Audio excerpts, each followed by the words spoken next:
2 अक्टूबर। 1 minute में तमाम सब्जियों के रेट जानिए। पुदीना 80 रुपए की 12, में 20 रुपए, पालक 30-40, साग 30-40, 20-30 रुपए, सरसों 20-30 रुपए, धनिया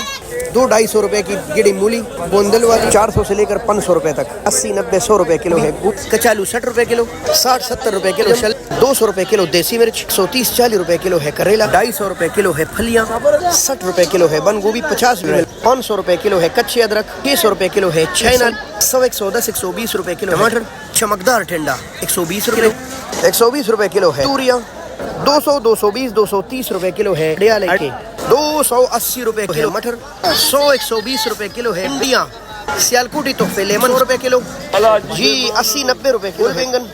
140 रुपए है अरबी, लक्कड़ गाजर 18 रुपए का 5 किलो, 200 रुपए किलो, 100 रुपए किलो है लाल गाजर बलूचिस्तान वाले, पाकिस्तानी बड़ा लहसुन 600 रुपए किलो जी, 5.5 है देसी लहसुन, 100 रुपए किलो है गोल